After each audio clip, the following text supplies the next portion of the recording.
O pessoal já deve ter observado, é claro, não? Está conosco a família Pires. Hoje estamos cultuando ao Senhor, falando sobre família. E quero apresentar vocês podem ficar aqui na frente, por favor. Tá? A família Pires é da Igreja Batista lá de Maia, do Porto, do pastor Joaquim. Se eu estiver errado, vamos falando. Eu estive lá a pregar no aniversário de 57 anos, só errei, só inverti, né? 57 anos, foi uma bênção, uma igreja... 27 anos, 27, 70 não, 27. Olha, dei bastante idade para essa igreja, não? Oh, 27 anos, foi um tempo ali abençoado, muito bacana, e onde eu tive o privilégio de conhecer essa família. E conhecer um pouco da história dessa família. Né? Eles vão contar daqui a pouco, vão dar testemunho, o Francisco vai estar falando alguma coisa sobre a palavra do Senhor. Com certeza nós vamos ser muito abençoados pela vida desses irmãos, tá bom? E aqui está conosco o Francisco, tá bom? Francisco, um amigo. Se eu errar, fala o nome aí. Esther, é Esther. Aqui é a Ruth, é a Ruth. Ali o Daniel ou o Davi? É o Daniel, porque são gêmeos, né, irmão? Às vezes é o Daniel. Aqui é a Joaninha. É isso mesmo? Joaninha, isso. Aqui, meu amigo Samuel. Eu já sabia, eu estou fazendo brincadeira com ele. É porque eu ganhei dele muitas vezes lá no tênis de mesa, lá na igreja local, lá em Porto. Aí ele ficou com raiva de mim. Entendeu? Eu ganhei dele várias vezes. Dele só não. Ganhei do Daniel e do Davi também. Ganhei deles. E esse aqui é o Davi. Tá, essa família abençoada, irmão, que eles vão estar com a palavra agora, para ministrar o nosso coração, mais uma vez, tudo que Deus já tem ministrado em nós, através dos louvores, através da palavra, da oração. Então, eles vão estar com a palavra aqui, tá bom? Eu vou deixar o Francisco agora direcionar esse momento, tá bom? Fique muito à vontade. Nós estamos na nossa casa, casa do nosso Pai. Somos irmãos em Cristo, somos da mesma família. Quero que o coração de vocês estejam muito em paz aqui conosco. Vocês são muito bem-vindos, tá bom? Muito bem-vindo mesmo, Francisco. Falar uma coisa.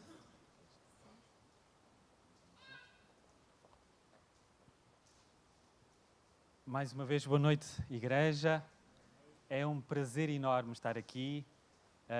Certamente estamos algo nervosos porque é a primeira vez que nos incumbem esta tarefa de nos apresentarmos, não é? Apresentarmos um pouco da nossa família, como ela começou e como ela é agora, não é? Nós não ensaiamos nada disto. Vou pedir aqui à minha esposa, eu pedi-lhe para ela contar um pouco, dar esse testemunho da nossa família e depois, certamente, irei estar convosco também numa pequena meditação, está bem?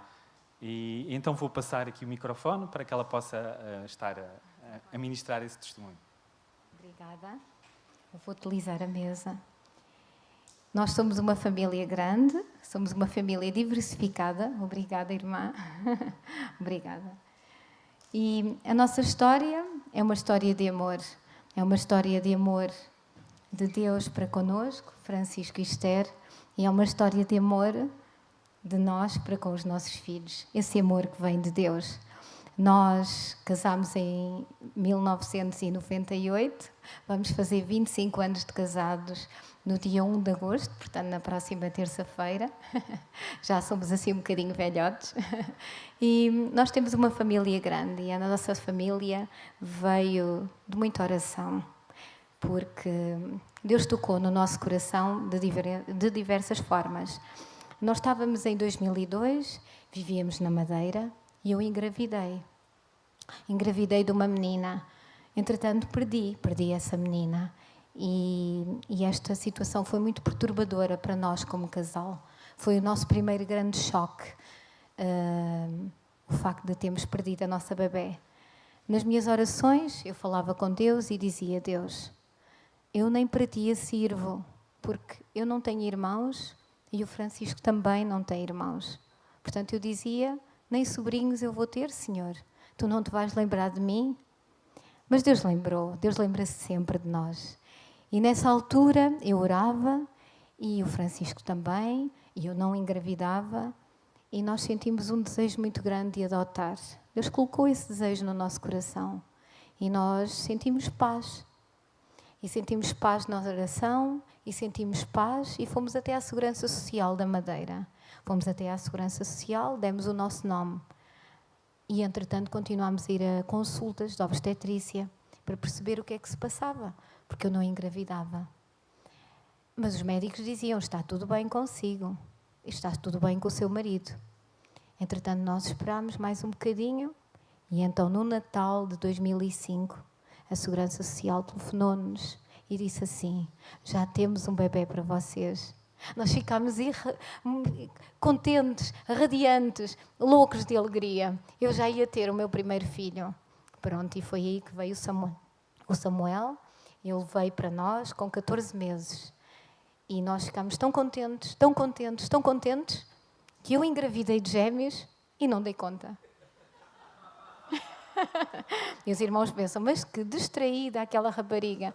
Não, eu estava focada no Samuel e realmente eu era um bocadinho irregular, mas pronto, estava focada no Samuel. Nós estávamos a trabalhar na Madeira nesse ano já tínhamos ido para lá em 2000.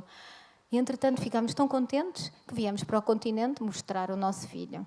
Nós tínhamos um filho, apresentámo-lo à nossa família. Ele era pequenino, gordinho, comia muito, e quando eu vejo estes meninos aqui todos, eu realmente digo, amém, amém. Dediquemos os nossos filhos, consagremos os nossos filhos a Deus. Isso é o mais importante.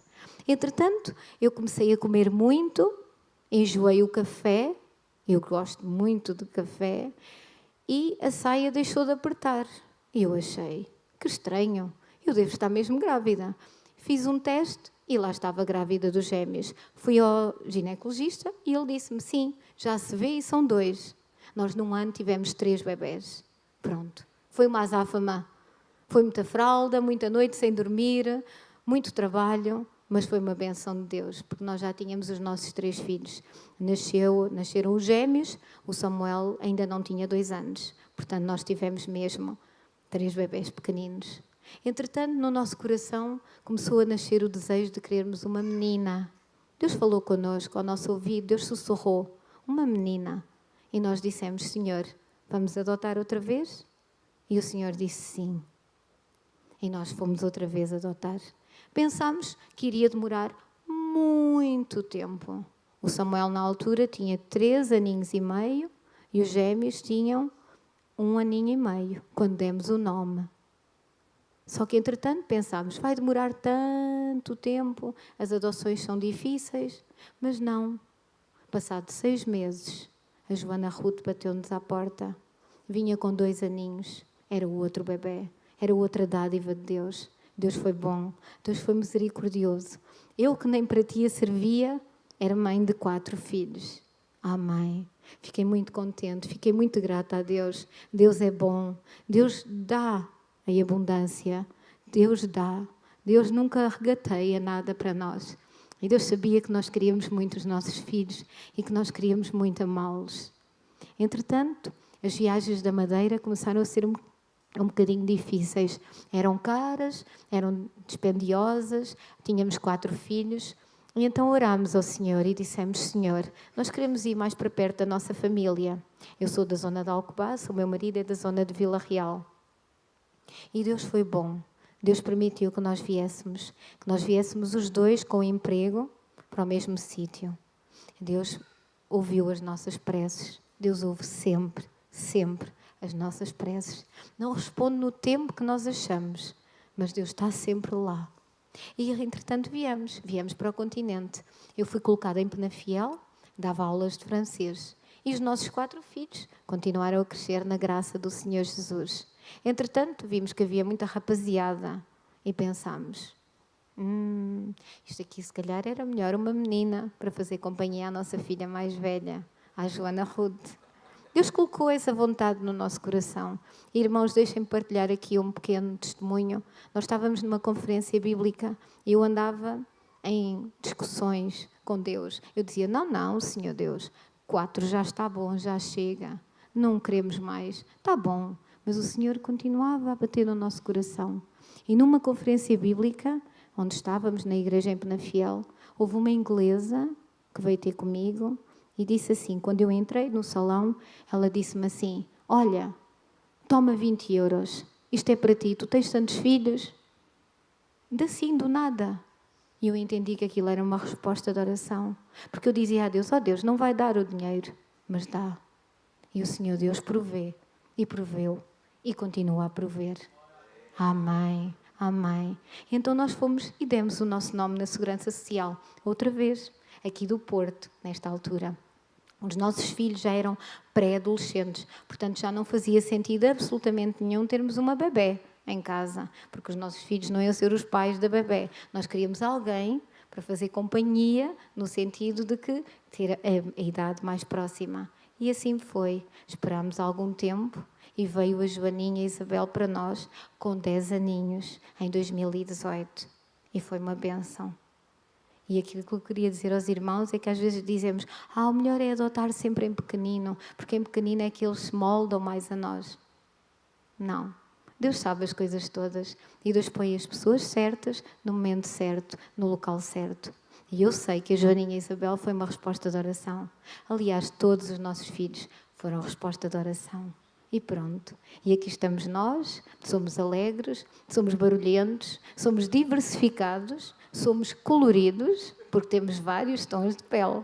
E quando vamos à praia temos que usar vários tipos de protetor. Uns mais, outros menos. E eu já apanhei um escaldão ao pé da Joaninha e ela riu-se de mim. Pronto. Aquilo que eu tenho a dizer aos irmãos é que é preciso muito amor. É preciso também muita abnegação. Porque nós damos-nos aos nossos filhos, não é? Mas nós temos um grande exemplo. O exemplo de Jesus. E é isso que nós queremos seguir. E Deus renova as nossas forças cada manhã. Este ano foi um bocadinho mais complicado, mas Deus esteve sempre lá. E Deus nunca nos deixou. E Deus nunca nos desamparou. E é isso que eu tenho que passar aos irmãos e dizer. Há muitas pessoas que tecem alguns comentários acerca da adoção. Se dá certo, se não dá. O que é que nós pensamos acerca do assunto? Só temos uma palavra a dizer. Que confiamos plenamente no amor do Senhor e que quem escreve o final da história não sou eu, Esther, nem é o Francisco, é Deus. Ele é o Senhor de tudo, Ele é o Senhor das nossas vidas. Amém. Obrigada, irmãos.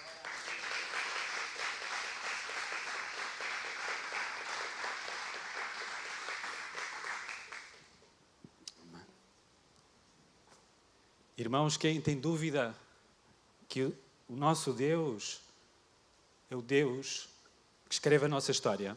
Quem tem dúvidas aqui? Que levanta a mão. Acho que ninguém tem dúvidas, pois não. E após termos ouvido esta história, a nossa história, como costumamos dizer, eu gostaria de, se pudesse passar no slide a seguir, de ler convosco aqui. Antes de mais, gostaria de dizer que a escola bíblica dominical que hoje ouvi foi muito interessante. Muito interessante porque ela veio tocar aquilo que, de certa forma, aquilo que hoje gostaria de partilhar também convosco. Deus faz estas coisas, não é? Se nós às vezes pensamos que andamos desarticulados, Deus articula-nos. Como igreja, como corpo e como filhos dele. E eu gostaria, antes de mais, de avançarmos na meditação de hoje, ler o primeiro capítulo de Provérbios, os 19 primeiros versículos. Não vou meditar sobre eles todos, porque senão só talvez amanhã de manhã sairíamos daqui, naturalmente, mas vou lê-los para que, de facto, possa ser uma motivação para cada um de nós. Quando sairmos daqui, possamos pensar nos nossos momentos, às vezes, mais livres que temos, pegar na palavra do Senhor, porque ela, de facto, retrata toda a sabedoria que nós precisamos de ter. E então eu vou ler. Se puderem abrir e acompanhar-me, diz assim, vou ler na versão século XXI, Almeida século XXI, diz assim, versículo 1. Provérbios de Salomão, filho de Davi, rei de Israel. para conhecer a sabedoria e a instrução, para entender as palavras que dão entendimento, para instruir em sábio procedimento, em retidão, justiça e equidade, para dar prudência aos simples e conhecimento ao bom senso aos jovens. Que os ouçam também o sábio, para que aumente o seu conhecimento e que o entenda para que adquira habilidade, para compreender provérbios e parábolas, as palavras dos sábios e os seus enigmas. O versículo 7, o temor do Senhor é o princípio do conhecimento. Os insensatos, porém, desprezam a sabedoria e a instrução. Meu filho, ouve a instrução de teu pai e não desprezes o ensino da tua mãe, pois serão como uma coroa de graça para a tua cabeça ou colares para o teu pescoço. Meu filho, se os pecadores quiserem te seduzir, não permitas.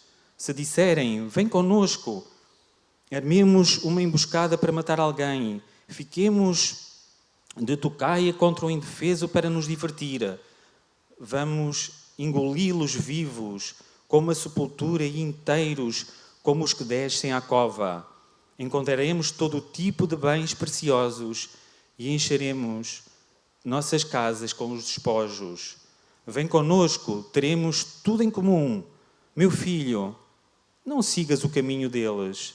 Desvia-te das suas veredas, pois os seus pés dos pecadores correm para o mal e eles se apressam a derramar sangue. De facto, não faz sentido estender a rede diante de uma ave que está à espreita. No entanto, os pecadores se põem em emboscadas contra o seu próprio sangue e espreitam a própria vida. São assim as veredas de todo aquele que se entrega à cobiça e ela tira a vida dos que a possuem. Amém? E como eu disse, não vou me debruçar sobre os versículos que acabei de ler, servirão assim apenas de mote para que de facto vocês possam nos vossos tempos, como eu referi, mais livres, possam se debruçar sobre este livro, que de facto é extraordinário e rico em sabedoria do Senhor. Eu intitulei, se pudessem passar para o próximo, desculpem, não, o anterior, se fizerem favor. Eu intitulei esta meditação convosco de O Valor da Família. Centrar-me-ei nos três versículos, de 7 a 9. Mas gostaria de fazer um pequeno preâmbulo, antes de falar algo mais acerca da palavra do Senhor. Se pudessem passar o slide seguinte. Este poeta inglês, que já tem, digamos, algum tempo, certamente conhecerão, de seu nome Thomas Eliot, disse certa vez: onde está a sabedoria que nós perdemos no conhecimento? E onde está o conhecimento que nós perdemos na informação? Apesar de vivermos, como todos sabemos, na era da informação, certamente que não estamos a viver na era da sabedoria. Apesar de termos todos os nossos computadores pessoais com acesso à internet, que dá acesso ao mundo do conhecimento, esta capacidade de aceder ao conhecimento, que é tremenda, de facto, não se tem transformado em sabedoria prática de vida. Quero, talvez, ou quase posso perceber isso, que deverão também alinhar-se comigo neste sentido. Porque, de facto, nós vivemos num mundo em que os princípios basilares da verdadeira sabedoria se têm perdido absolutamente. Os princípios basilares da verdadeira sabedoria têm-se perdido totalmente. Eu li há um tempo atrás um documentário muito simples, um documentário que referia que a província do Quebec que é uma província que pertence ao Canadá, naquela parte francesa, que dizia que estava a ser precursora, isto mesmo, precursora, de um novo estilo de vida do mundo pós-moderno. Mundo que nós classificamos, não é? De pós-moderno. E que eles lhe chamavam de pós-família. É isso mesmo, pós-família. Em que basicamente consistia em ter parceiros fixos, podiam ser homossexuais ou heterossexuais, mas que mantinham a sua independência pessoal. Agendas separadas, casas separadas, vidas separadas, mas que finanças separadas, naturalmente, e que se poderiam até ter a intenção de ter filhos, mas que, acima de tudo, priorizavam a individualidade. A individualidade era priorizada. E faziam da convivência não o vínculo de um compromisso, mas era simplesmente para desfrutar da companhia de alguém e do prazer do seu relacionamento. Era isto que consistia e que consiste o conceito de pós-família. Lia eu ainda outro artigo há mais tempo atrás, não posso precisar, mas sei que foi há bastante mais do que este, que falava sobre a ética. Nada de especial, não é? Ética, já lemos tanta coisa sobre ética, mas este chamou-me a atenção, em que dizia assim, em que afirmava que uma das matérias imprescindíveis no currículo de qualquer empresa que alguém estivesse à procura era que o tipo de ética que ela praticava. E que tipo de ética? Deveria incluir princípios de boa educação e de relacionamento mútuo. Dizia esse artigo que a família e a igreja antes encarregavam-se de fazer isto, mas hoje já não o fazem mais. E por isso as pessoas procuravam estas empresas para que, de facto, essas empresas pudessem assumir esse papel. Vejam como as coisas estão. Eu creio que não trago aqui nenhuma novidade. Não trago aqui nenhuma novidade. Por isso, é imperativo que precisamos verdadeiramente de redescobrir os princípios basilares da verdadeira sabedoria. E é disto que fala, que trata o livro de Provérbios. Por isso quis ler este excerto de 19 versículos para que de facto se sentissem, motivados, para que pudessem se degustar a ler este livro que trata da verdadeira sabedoria de Deus, de como obtê-la e como usá-la. Este livro apresenta-nos prioridades, princípios, como podemos construir a nossa vida e termos relacionamentos felizes. Em suma, posso dizer que o livro de Provérbios ensina-nos sabedoria como arte de viver segundo a ótica do nosso Deus, do Deus vivo. E este primeiro capítulo que eu li, vemos o autor, que sabem certamente quem é, a nos apresentar os princípios basilares desta arte de viver sabiamente segundo os olhos de Deus. Sabem que, apesar de parecer tão simples, mesmo para cada um de nós, podemos perceber que a redescoberta destes princípios basilares tornam-se de veras e extremamente imperativo para o mundo de hoje, para o mundo onde estamos mergulhados. E perguntarão assim, então, mas quais são esses princípios basilares? E os princípios basilares são aqueles que se encontram então nos versículos 7, 8 e 9, que hoje eu queria de facto me debruçar muito rapidamente para não vos amassar também.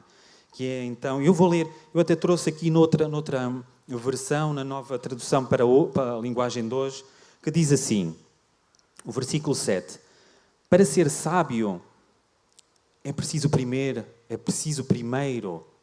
temer o Deus eterno. Eu vou ler novamente. Para ser sábio é preciso primeiro temer o Deus eterno. Os tolos desprezam a sabedoria e não a querem aprender. Versículo 8 diz assim, meu filho, escute o que o seu pai ensina e preste atenção no que a sua mãe diz. Eu vou ler novamente. Meu filho, escute o que o seu pai ensina e preste atenção naquilo que a sua mãe diz. O 9, os ensinamentos deles vão aperfeiçoar o seu caráter, assim como um belo turbante ou um colar melhoram a sua aparência. Eu vou ler novamente. Os ensinamentos deles vão aperfeiçoar o seu caráter, assim como um belo turbante ou um colar melhoram a sua aparência. Amém? Então vemos que no versículo 7, que o princípio basilar da verdadeira sabedoria é o temor do Senhor. Esse é o primeiro. E o segundo vem logo a seguir, nos versículos 8 e 9, em que percebemos facilmente que o segundo princípio basilar da sabedoria é a família.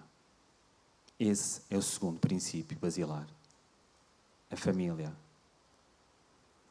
Apesar de ser tão simples este valor ou este princípio basilar, parece que na sociedade pós-moderna em que estamos inseridos, precisamos de ter que defendê-la novamente. Por isso eu quis fazer este preâmbulo antes de começarmos a ler a palavra do Senhor. Ouviram estes dois, essencialmente, o conceito de pós-família. Então, por que a família é um princípio basilar da sabedoria? Pergunto eu. Porque a família é a origem da nossa vida. Quer seja por nascimento, quer seja por acolhimento. A família é um princípio basilar porque nela há o verdadeiro sentido do amor. Um amor não interesseiro. Há um amor que se dá, conforme o modelo divino. É na família que encontramos o lugar para onde podemos desfrutar, onde podemos aprender a pertencer. É na família que aprendemos a verdadeira formação. Do certo, do errado, da autoridade. Hoje um grande problema que a sociedade vive. Da disciplina, dos valores, da responsabilidade, do trabalho, da solução de conflitos. Porque é dentro de casa que aprendemos a resolver os problemas.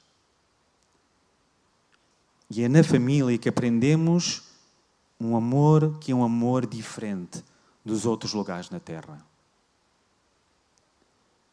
Porque está embutido nele, nesse amor, a capacidade de perdoar e de começar de novo. Amém? E então, por que a família é um princípio basilar da sabedoria? É porque na visão de Deus deve ser o berço da fé. Deve ser um referencial de Deus aqui na Terra. Da maneira como Ele nos ama, da maneira como Ele cuida de nós. Para isso, toda a família precisa de vivenciar o temor do Senhor.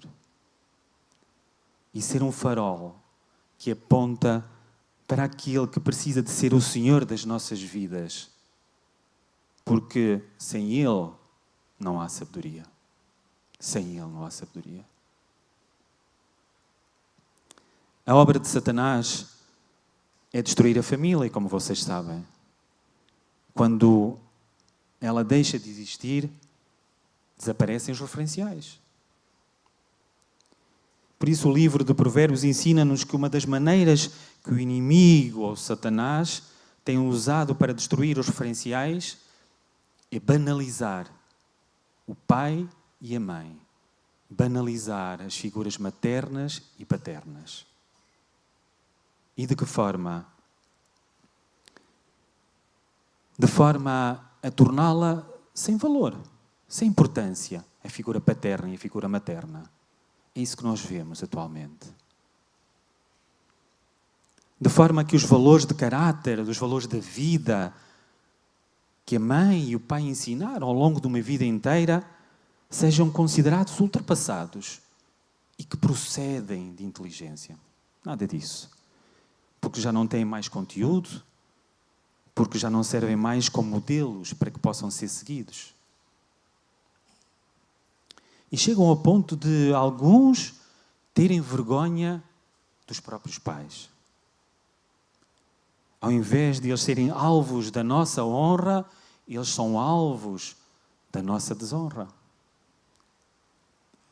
Por isso, o mundo tem-nos passado a ideia de que tudo que poderíamos aprender com os modelos que herdamos dos nossos pais não merece ser mais usado como referencial. Não merece ser mais usado como referencial para a nossa vida atual que temos hoje. E por isso é que vigora o conceito de pós-família. Não é só naquela província, como iniciei lá do Quebec, que de facto possam ter sido precursores. Nós vemos por aí, se calhar notícias, se calhar ou leituras que vamos fazendo de alguns artigos ou informações. E temos visto que cada vez mais o sentido e o significado da palavra amor que as gerações anteriores gozavam, atualmente tornou-se sinónimo de prazer. Sinónimo de prazer. E aboliu a prática do sacrifício, da entrega, do perdão e da devoção. E por isso, o tipo de amor que estamos a tentar viver é tão egoísta, que a família não se consegue permanecer ou até mesmo subsistir. Isto vale para os casais que se cansaram de investir um no outro e estão a buscar modelos alternativos que se têm demonstrado ainda muito mais vazios, muito mais. Isto vale também para os filhos, que na sua rebeldia têm tentado descobrir novos caminhos que, na verdade, são velhos becos por onde os pais já se desviaram tantas vezes, mas que a banalização dos seus próprios pais não lhes permite entender isso ou mesmo perceber isso. Temos visto que o projeto de vida voltado para a família como elo de felicidade tem sido absolutamente banalizado. Absolutamente. Porque o que vale é o sucesso. E pergunto eu, mas que sucesso é este que nos isola e nos afasta das pessoas que mais amamos? Será que vale assim um sucesso? Outros dirão, o que vale é o dinheiro. E com a grande desculpa que estamos a dizer ou a fazer isto para que seja para a família, não é? Quando na verdade só queríamos a companhia de um esposo, ou de um marido, ou de uma esposa, de um pai ou de uma mãe. Outros dirão, o que vale é investir a vida em projetos e não em pessoas.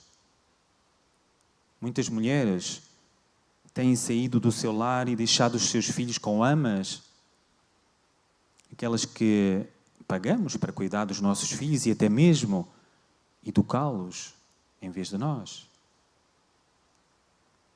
Porque acham que investir a sua vida em pessoas não tem o mesmo valor do que investir a vida em projetos, E no final, perdem os projetos e perdem as pessoas que mais amam. Temos visto que a família, como centro maior da formação, tem sido transferida para o modelo institucional. Antigamente, só as crianças órfãos, pai e mãe, eventualmente, tinham formação institucional. Mas hoje, quase todas as crianças, mais pequenas ou maiores, têm sido institucionalizadas. Deixem-me pôr, se calhar, entre aspas, pois imaginamos que a formação deve ser terceirizada, dada por terceiros, como escolas, clubes, outros tantos que sabemos, até mesmo a igreja. E o sentimento de culpa latente que há em nós e que nos faz sentir tão complacentes e tão benévolos que nem o caráter permitimos que ele seja formado. Porque vemos os valores e a disciplina como uma opressão em vez de a vermos como formação. Em suma, o papel da família, segundo a Bíblia, segundo os olhos de Deus, deve ser a base da verdadeira sabedoria. Deve ser o berço da fé. Deve ser o centro de formação. E deve ser a escola do verdadeiro amor. É isto aos olhos de Deus. E esta missão é muito maior do que um trabalho de fim de semana. Muito maior que um trabalho de lazer ou algo assim do género. Porque não dá para fazer isto apenas ao fim de semana. Não dá para fazer isto apenas numa altura em que nos sobra algum tempo. Exige de nós tempo integral. Exige de nós dedicação integral. E eu queria fazer só um parênteses aqui nesta meditação convosco e trazer aqui um pequeno testemunho. A nossa família tem uma heroína.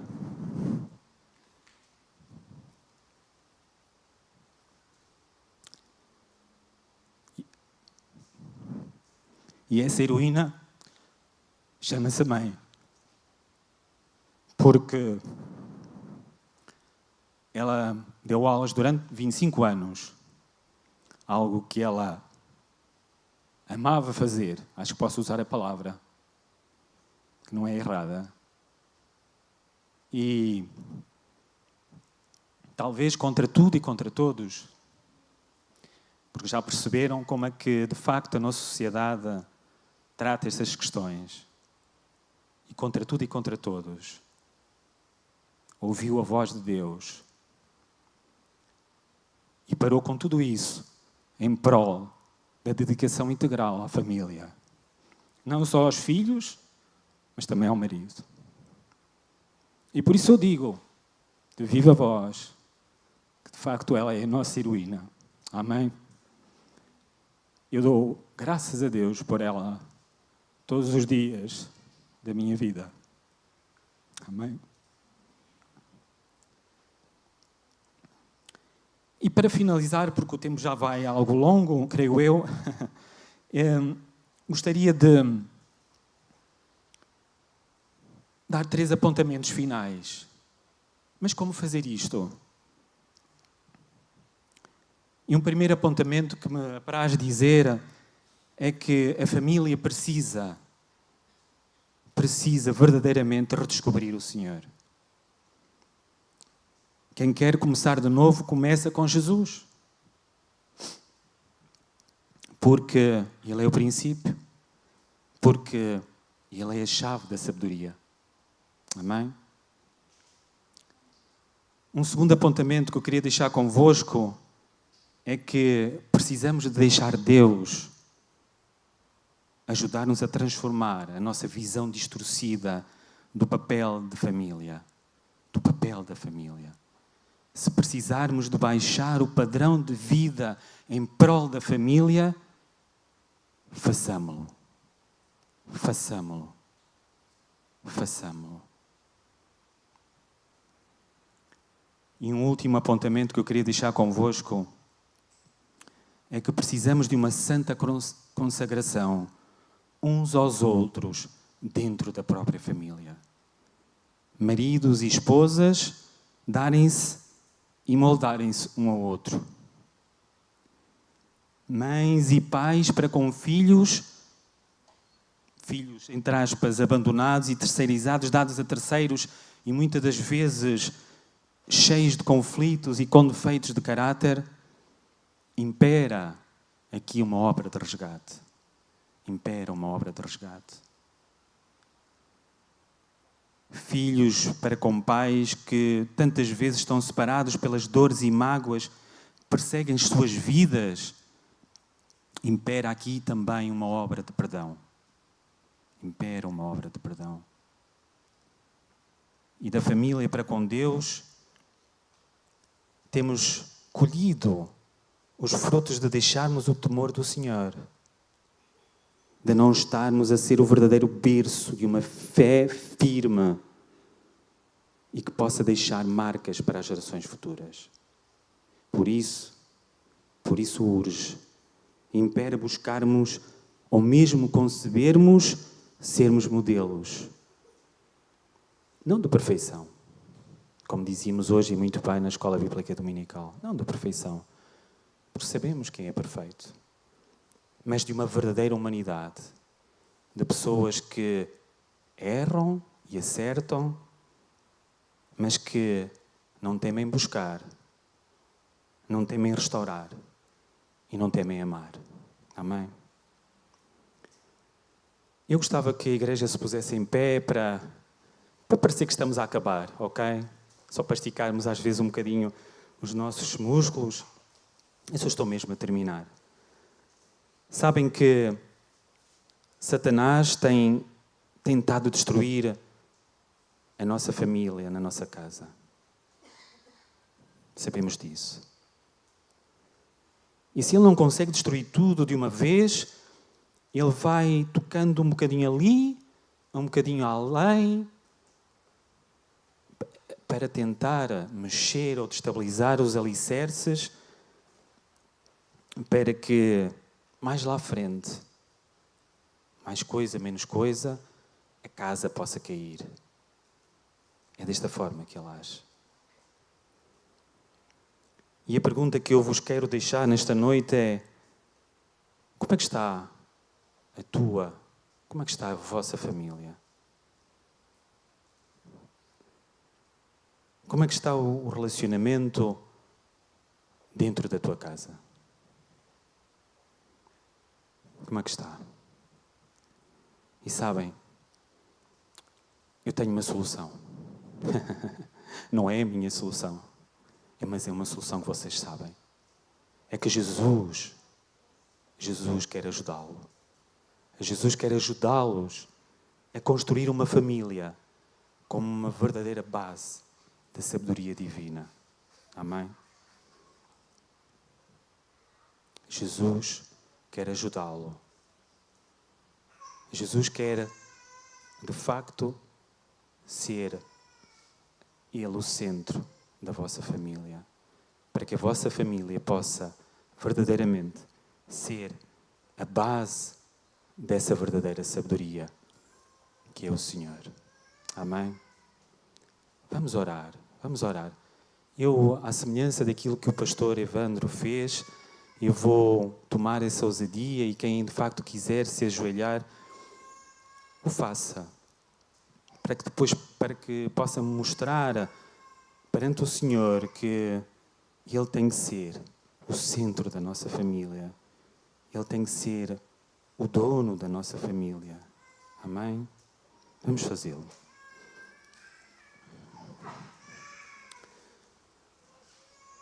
Bondoso Pai, Tu criaste a família. A família é criatura Tua, Senhor. E tu sabes como é que ela de facto está aos olhos de hoje. Absolutamente banalizada, absolutamente passada para outro patamar. E eu te peço, Senhor, nós te clamamos aqui neste momento, Senhor, que tu de facto possas vir ao nosso encontro, possas fazer-nos ver que nós precisamos de Ti, Senhor, porque Tu és a verdadeira sabedoria que nós precisamos, Senhor, para que a nossa família possa ser como Tu entendes, que ela seja o berço da fé, o verdadeiro centro da formação, o verdadeiro lar do amor, do Teu amor, Senhor. Um amor não interesseiro, um amor verdadeiro que se dá como Tu te deste por cada um de nós, Senhor. Ó Senhor, vem vem. Vem a cada um de nós, Senhor, toca os nossos corações, faz-nos ver que só Tu és a verdadeira sabedoria que nós precisamos, Senhor. Abre os nossos corações, abre os nossos ouvidos, Senhor, para que a Tua palavra, o Teu sussurro possa entrar verdadeiramente nas nossas vidas, Senhor. E nós possamos ser esse referencial verdadeiro aqui na terra, para a Tua honra e para a Tua glória. Te peço, Senhor, no nome poderoso de Jesus. Amém. Amém. Amém.